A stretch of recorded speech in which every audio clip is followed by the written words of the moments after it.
নমস্কাৰ, আপোনালোকৰ চেনেলত ধন্যবাদ থাকিল।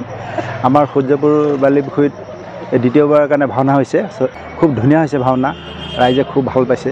আপোনালোকৰ ৰাইজৰ আশীৰ্বাদ পাইছোঁ আমি।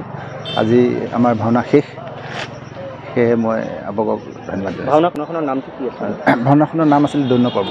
হয়, তাত শিল্পী আহিছে আমাৰ চাৰিআলি অঞ্চলৰে শিল্পী, বাহিৰৰ নহয় আৰু লোকেলি চব। হয়, আমাৰ সন্মানীয় অকণ শইকীয়া ডাঙৰীয়াৰ সভাপতিত্বত বালিপুখুৰী আমাৰ সূৰ্যপুৰ বালিপুখুৰী নামঘৰ প্ৰাংগণত যি দুদিনীয়া কাৰ্যসূচীৰে বন পৰ্ব ভাওনা ভাগ আয়োজন কৰিছিলে, আমি সেই ভাওনা ভাগ উপভোগ কৰিছোঁ। বৰ সুন্দৰ হৈছে। প্ৰথম নিশা যিখিনি ভাৱৰীয়া হওক বা দ্বিতীয় নিশাৰ যিখিনি ভাৱৰীয়া হয়, তেওঁলোকে সকলোৱে ইমান সুন্দৰকৈ আমাৰ শংকৰী কলা কৃষ্টিৰ ওপৰত কৰি পেলাই যিখন ভাওনা কৰিলে, আমি সঁচাকৈ আনন্দিত হৈছোঁ। আৰু তেখেতৰ প্ৰচেষ্টাত সেই অঞ্চলত যে এভাগ ধুনীয়া নামঘৰ অনুষ্ঠিত কৰি পেলাই আজি কি ধুনীয়াকৈ ভাওনা পাতি আছে, আমি তাক লৈ অসমীয়া হিচাপে গৌৰৱ কৰিছোঁ। আৰু অনাগত দিনত আমাৰ দাদাই যে অসমীয়া সমাজখনৰ হৈ যে আৰু আগুৱাই যাওক, কাম কৰি যাওক, আমি তাকে কামনা কৰিছোঁ। আৰু অনাগত দিনতো ইয়াতকৈও যাতে আৰু সুন্দৰভাৱে ভাওনা পাতে বা ৰাস হওক, এই ধৰ্মীয় দিশখিনিক যাতে দাদাই সদায় আগুৱাই নিয়াত চেষ্টা কৰক, তাকে আমি কামনা কৰোঁ। নমস্কাৰ, আপোনালোকৰ চেনেলত ধন্যবাদ থাকিল।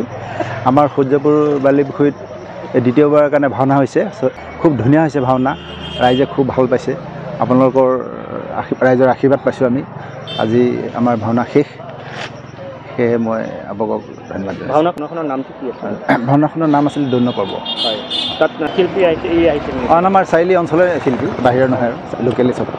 হয়, আমাৰ সন্মানীয় অকণ শইকীয়া ডাঙৰীয়াৰ সভাপতিত্বত বালিপুখুৰী আমাৰ সূৰ্যপুৰ বালিপুখুৰী নামঘৰ প্ৰাংগণত যি দুদিনীয়া কাৰ্যসূচীৰে বন পৰ্ব ভাওনা ভাগ আয়োজন কৰিছিলে, আমি সেই ভাওনা ভাগ উপভোগ কৰিছোঁ। বৰ সুন্দৰ হৈছে। প্ৰথম নিশাৰ যিখিনি ভাৱৰীয়া হওক বা দ্বিতীয় নিশাৰ যিখিনি ভাৱৰীয়া হয়, তেওঁলোকে সকলোৱে ইমান সুন্দৰকৈ আমাৰ শংকৰী কলা কৃষ্টিৰ ওপৰত কৰি পেলাই যিখন ভাওনা কৰিলে, আমি সঁচাকৈ আনন্দিত হৈছোঁ। আৰু তেখেতৰ প্ৰচেষ্টাত সেই অঞ্চলত যে এভাগ ধুনীয়া নামঘৰ অনুষ্ঠিত কৰি পেলাই আজি কি ধুনীয়াকৈ ভাওনা পাতি আছে, আমি তাক লৈ অসমীয়া হিচাপে গৌৰৱ কৰিছোঁ। আৰু অনাগত দিনত আমাৰ দাদাই যে অসমীয়া সমাজখনৰ হৈ যে আৰু আগুৱাই যাওক, কাম কৰি যাওক, আমি তাকে কামনা কৰিছোঁ। আৰু অনাগত দিনতো ইয়াতকৈও যাতে আৰু সুন্দৰভাৱে ভাওনা পাতে বা ৰাস হওক, এই ধৰ্মীয় দিশখিনিক যাতে দাদাই সদায় আগুৱাই নিয়াত চেষ্টা কৰক, তাকে আমি কামনা কৰিছোঁ। ধন্যবাদ। গৰু, গাহৰি, হাঁহ, ছাগলী, কুকুৰা আদিৰ বাবে জনপ্ৰিয় দানাৰ নামটোৱেই হ'ল বিয়ম। বিয়ম এই অসমৰ উদ্যোগ, গতিকে বিতৰকসকলে অতি শীঘ্ৰেই বিয়ম উদ্যোগৰ লগত যোগাযোগ কৰক।